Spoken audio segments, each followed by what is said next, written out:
오늘 성경 말씀은 창세기 14장 13절부터 16절입니다. 먼저 오늘 본문의 배경을 살펴보겠습니다. 애굽에서 올라온 아브라함은 베델과 아이 사이에 장막을 치고 그곳에 머물렀습니다. 그런 중에 아브라함과 그의 조카 롯은 소유가 늘어나다 보니까 아브라함의 가축을 기르는 목자와 롯의 가축을 기르는 목자 간에 다툼이 발생하였습니다. 그런데 이 다툼이 하루 이틀이 아니었습니다.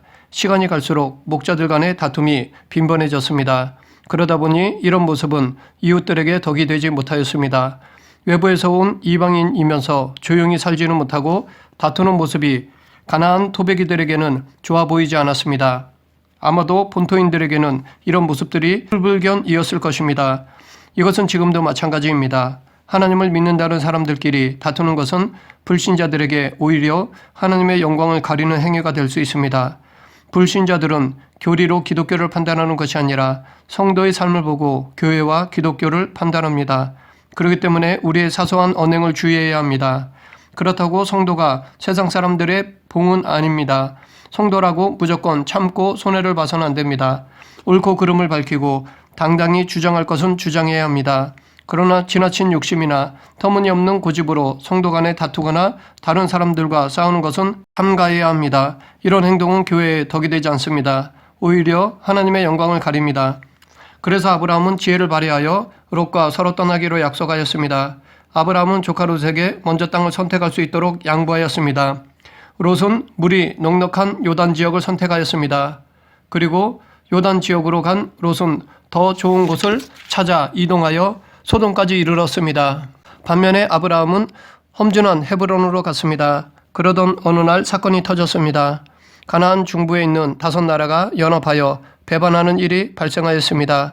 소돔 왕 베라와 고모라 왕 비르사와 아드마 왕 시납과 스보임 왕 세메벨과 소알 왕이 12년 동안 그돌라오멜을 섬기다가 13년째에 배반하였습니다. 그러자 그돌라오멜은 고임 왕 디달, 시날 왕 아므라벨, 엘라살 왕 아리옥과 함께 힘을 모아 배반한 5 왕들에게 쳐들어갔습니다.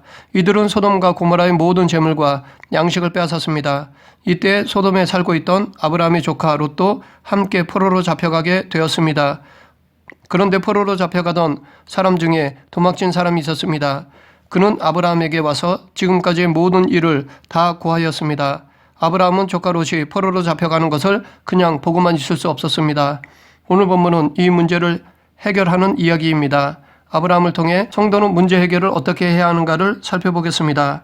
아브라함은 조카 롯이 잡혀간 문제를 어떻게 해결했습니까? 첫째, 아브라함은 서로 협력하였습니다.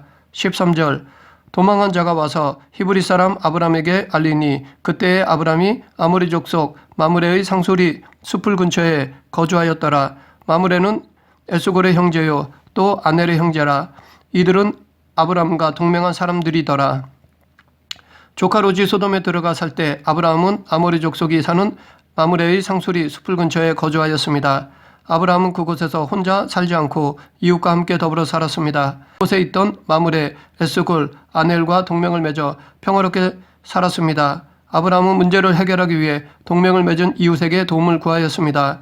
이 세상에는 혼자서도 해결할 수 있는 문제가 있고 함께 힘을 합해야 해결할 수 있는 문제가 있습니다.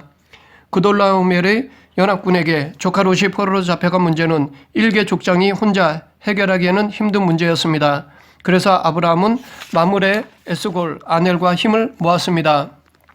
비록 적은 힘이지만 서로 협력하여 연합군을 이루면 전쟁을 더 효과적으로 치를 수 있을 뿐 아니라 더 쉽게 승리할 수 있음을 우리는 많은 전쟁 역사를 통해 알 수 있습니다. 작더라도 협력하면 큰 힘을 발휘할 수 있음을 솔로몬은 한 사람이면 패하겠거니와 2 사람이면 능히 당하나니 삼겹줄은 쉽게 끊어지지 아니하느니라 라고 하였습니다. 그러나 무조건 협력한다고 큰 힘이 발휘되는 것은 아닙니다. 이럴 때 주의체계가 확실해야 합니다. 서로 연합만 했지 협력하지 않으면 오히려 혼란만 초래하게 됩니다. 각자 각계 전투만 할 뿐 서로에게 도움이 되지 않습니다. 이것을 가리켜 혹자는 사공이 많으면 배가 산으로 간다 라고 말하기도 합니다. 그러므로 연합하되 서로 주의체계를 세워 협력해야 합니다. 아브라함은 체계적인 협력체계를 형성하였습니다.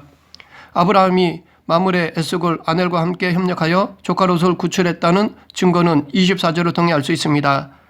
오직 젊은이들의 볼 것과 나와 동행한 아넬과 에스골과 마므레의 분깃을 제할지니 그들이 그 분깃을 가질 것이니라. 이 말은 전쟁에서 승리하여 돌아온 아브라함이 소돔 왕과의 대화 중에서 한 말입니다. 당시 전쟁에서 승리하면 전리품을 승리자가 소유하는 것이 전례였습니다. 그래서 소돔 왕은 승리하고 돌아오는 아브라함에게 도로 찾은 모든 재산을 주려 하였습니다. 그러나 아브라함은 그것을 거절하였습니다. 왜냐하면 아브라함은 자기가 부자가 된 것이 하나님의 은혜임을 나타내기 위해서입니다. 즉 소돔 왕이 재산을 주어서 자기가 부자가 되었다고 나중에 헛소문이 퍼져 하나님의 영광이 가리지 않게 하기 위해서였습니다. 솔직히 아브라함도 인간이기에 물질을 싫어하지는 않았을 것입니다. 더욱이 소돔 왕이 주는 것은 아브라함이 받기에 정당한 것이었습니다. 이것에 대해 그 누구도 이의를 제기할 수 없습니다. 그럼에도 그는 하나님의 영광을 위해 절제할 줄 알았습니다. 하나님의 영광을 위해서 세상의 이익을 내려놓을 줄 알았습니다. 아브라함이 보인 절제의 모습은 우리들이 본받아야 할 것입니다. 솔직히 이 세상에서 있으면 있을수록 좋은 것 중에 최고가 돈입니다. 왜냐하면 돈으로 할 수 있는 것이 많기 때문입니다. 그렇기 때문에 돈을 위해서는 수단과 방법을 가리지 않는 요즘 사람들과 비교하면 아브라함은 아무리 합법적이고 정당하다고 할지라도 그것으로 인해 하나님의 영광을 가려진다면 사양할 줄 아는 사람이었습니다. 즉 하나님을 위해서라면 자기 이익, 권리를 내려놓을 줄 아는 사람이었습니다. 누군가는 이렇게 말할 것입니다. 아브라함은 부자였으니까 그것을 안 받아도 괜찮을 것이다. 하지만 실제로 보면 부자가 오히려 돈을 더 가지려고 했습니다. 왜냐하면 부자들은 돈의 힘을 알기 때문입니다. 돈의 맛을 알기 때문입니다. 그래서 돈에 대해 더 인색한 사람들이 부자가 많습니다. 그러므로 여기서 아브라함은 돈이 많아서가 아니라 하나님을 위해서 거절한 것임이 확실합니다. 그런데 비록 아브라함은 하나님을 위해 받기를 거절했지만 자기와 함께한 자를 외면하지 않았습니다. 목숨 걸고 도와준 자들에게 그에 합당한 상급을 취하도록 배려했습니다. 그들의 정당한 권리를 지켜주었습니다. 계속해서 아브라함은 어떻게 문제를 해결했습니까? 둘째, 아브라함은 이런 문제가 발생될 것을 위해 평소에 준비하고 있었습니다. 14절, 아브라함이 그의 조카가 사로잡혔음을 듣고 집에서 길리고 훈련된 자 318명을 거느리고 단까지 쫓아가서 아브라함은 이웃과 함께 협력했지만 그것에만 의존하지 않았습니다. 즉 아브라함은 남의 도움만을 의지하며 문제를 해결하려 하지 않았습니다. 나름대로 평소에 이런 문제를 위해 준비하고 있었습니다. 언제든지 문제가 발생하면 해결할 수 있도록 준비하였습니다. 고대 사회는 지금처럼 나라에서 경찰을 세워 치안을 담당하는 것이 아니었습니다. 자기 재산은 자기가 지켜야 했습니다. 그러다 보니 대부분의 부자들은 재산을 지키기 위해 훈련된 사람들을 거느렸습니다. 또한 자체적으로 훈련을 시켜 방어하였습니다. 그래서 아브라함도 이것을 대비하고자 318명을 훈련시켰던 것이었습니다. 그런데 그들 모두는 아브라함의 종으로 태어나서 자란 사람들이었습니다. 이것은 곧 그들이 사꾼이 아니라 아브라함의 참 종임을 알 수 있습니다. 당시 이런 문제를 해결하려고 싸움을 잘하는 용병을 돈 주고 사오는 부자들도 있었습니다. 하지만 그렇게 고용된 용병들은 주인보다 돈을 위해 일했습니다. 즉 그들은 사꾼이었습니다. 사꾼은 주인을 위해 목숨 걸고 싸우지만은 않습니다. 때론 상황이 불리하면 도망치거나 돈을 많이 주면 배신하기도 합니다. 반면에 참 종은 주인을 위해 목숨을 걸고 싸웁니다. 여기 318명은 모두 아브라함을 위해 목숨을 내걸었던 자들이었습니다.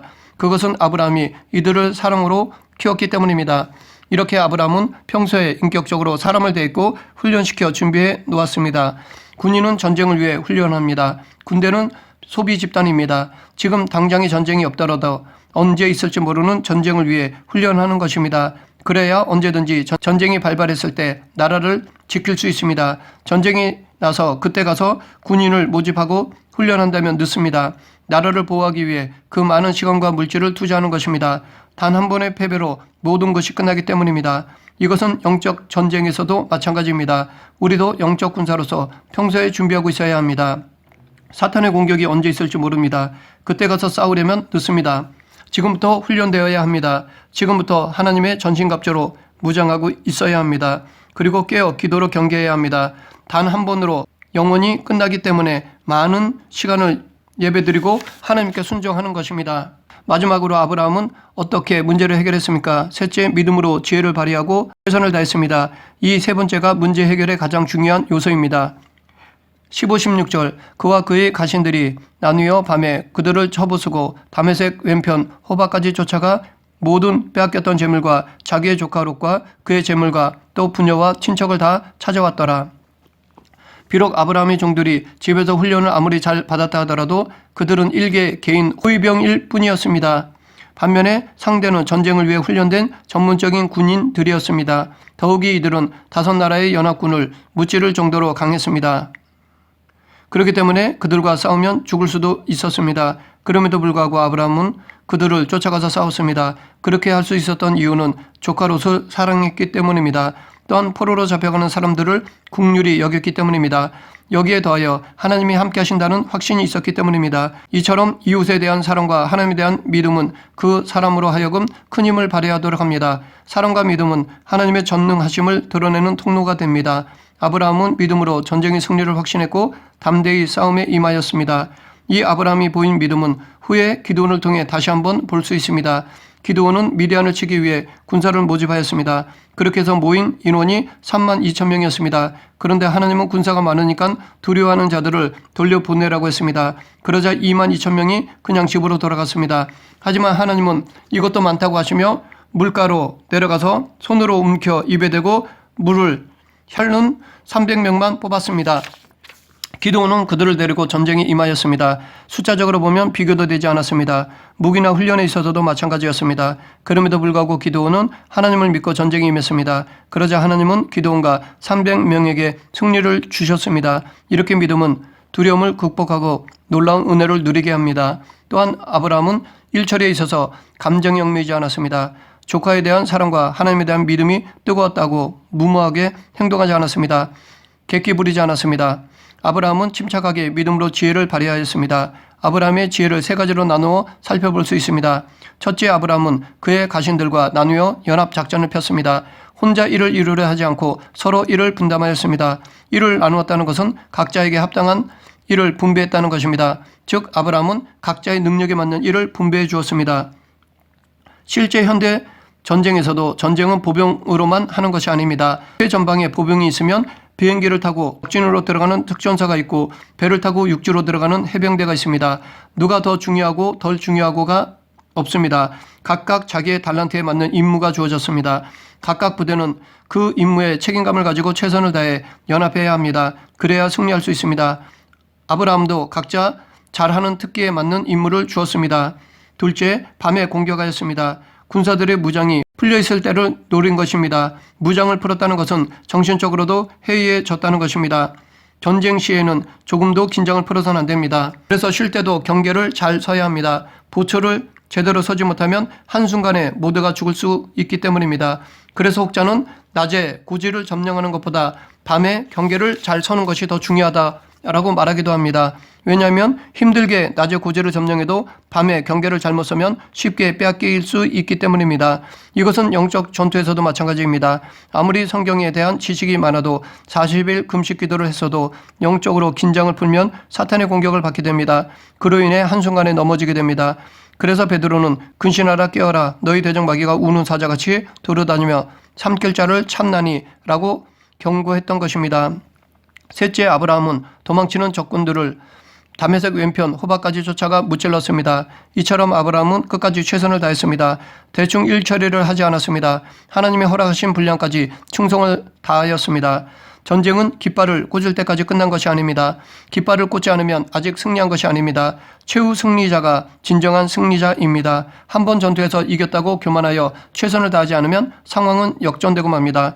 영적 전쟁도 마찬가지로 끝까지 최선을 다해야 합니다. 그렇지 않으면 아직 꺼지지 않은 작은 불씨가 다시 큰 불을 내듯이 우리 안에 죄의 불씨가 우리를 태워 죽일 수도 있습니다. 그렇기 때문에 우리는 하나님께서 부르는 그 순간까지 믿음의 끈을 늦춰서는 안 됩니다. 이 땅에서의 믿음은 완성이 없습니다. 늘 성장하고 성숙되어져 가야 하는 것입니다. 그렇기 때문에 바울처럼 선줄로 생각하거든 넘어질까 조심해야 합니다. 우리는 일을 처리할 때 너무 앉아서 생각만 해서도 안 되지만 너무 감정적으로 무모하게 행동해서도 안 됩니다. 그런데 혹 우리들은 자칫 감정에 얽매여 무모하게 행동하는 것을 마치 믿음의 뜨거움으로 여기는 경향이 있는데 그렇게 생각해서는 안 됩니다. 그렇게 하는 사람을 믿음이 좋은 사람이라고 생각해서는 안 됩니다. 우리는 아브라함처럼 이성과 감정, 차가운 머리와 뜨거운 가슴을 가져야 합니다. 그러기 위해서는 말씀과 기도가 균형이 잡혀야 합니다. 그래야 문제를 해결할 수 있는 지혜를 발휘할 수 있습니다. 평소에 말씀과 기도로 살아가야 할 것입니다. 말씀을 정리하겠습니다. 아브라함은 조카 롯이 포로로 잡혀갔다는 소식을 들었습니다. 이 문제를 해결하기 위해 아브라함은 첫째, 협력하였습니다. 둘째, 이런 문제를 위해 평소에 준비하고 있었습니다. 셋째, 믿음으로 지혜를 발휘하고 최선을 다했습니다. 지금은 교회를 넘어뜨리려는 사탄의 공격이 다양하고 강해지고 있습니다. 이럴 때일수록 우리는 더욱 믿음을 지켜야 합니다. 또한 성도 간에 서로 협력해야 합니다. 그리고 평소에 말씀과 기도로 훈련되어져야 합니다. 우리의 의도와는 상관없이 발생되는 문제들을 하나님에 대한 믿음과 신뢰, 준비함으로 해결하는 저와 여러분이 되길 간절히 축원합니다. 기도하겠습니다. 전능하신 하나님 아버지, 문제 앞에서 하나님을 바라보며 지혜를 강구하는 성도가 되게 하여 주시옵소서. 서로 협력하여 힘을 합치는 성도가 되게 하여 주시옵소서. 늘 말씀과 기도로 훈련되어지는 성도가 되게 하여 주시옵소서. 예수님 이름으로 기도드립니다. 아멘.